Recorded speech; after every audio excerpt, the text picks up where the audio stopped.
One summer day, in the land above the Arctic Circle, where the hardy Sam and Lapp people lives, a young Sam youth named Sergevan ventured on a hunting trip. After 3 days, his food supplies were nearly gone and there were no deer to be found. Having no better idea, when he noticed an overgrown path, he followed it.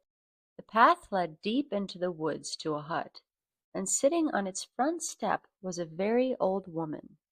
She looked up. "Purr?" she said in a raspy voice as he approached. "What?" said the young man. "That's the name of my great-great-great-grandfather." "You look just like him," said the old woman. "I was supposed to marry your great-great-great-grandfather. Oh, the memories of my Purr from so long ago." The old woman coughed, and Sergevan offered her what was left of his food and drink. Since she had no teeth, she gnawed and sucked on his crust of bread and jam.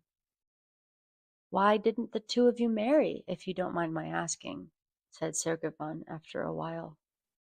"I might as well tell you," said the old woman. "Always he took the other side.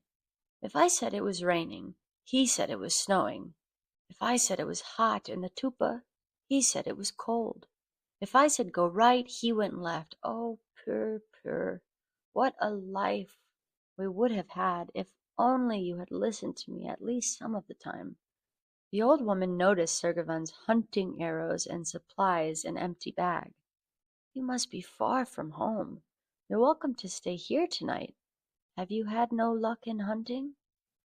"There's no deer anywhere," said Sergevan. "I've looked and looked." "There's plenty of deer," said the old woman. "You just need to know how to look. Your great-great-great-grandfather used to lure the deer by singing. When he stole up to the deer, he'd come so that the wind blew at his back. Now that's why your great-great-great-grandfather—" In a flash, Sergevan grabbed his bows and arrows and bolted back into the tundra. By the end of that day he returned to the old woman's hut, empty-handed. He didn't want to be unkind to an old woman, but in his heart he felt angry she had given him wrong advice. "I came back to tell you that your advice did not work," he said, grim-faced. "You were just like your great-great-great-grandfather," said the old woman. "He never listened to me either. Now, if you had only let me finish what I was saying, I would have said that he'd come up to the deer with the wind at his back, and that's why he wasn't a good hunter. When the wind is at your back, the deer catches a whiff of human scent and runs away. The wind must be blowing toward your face, so the human scent blows away from the deer. And singing only tells them that you're there. You must be absolutely silent." "Ah," said Sergevan, "I'll go back to the tundra now." "Not now. It's night time," said the old woman. "Sleep here and leave at daybreak. That's the best time to go hunting." When dawn broke, Sergevan headed back to the tundra. He silently crept up on a deer while the wind was blowing on his face.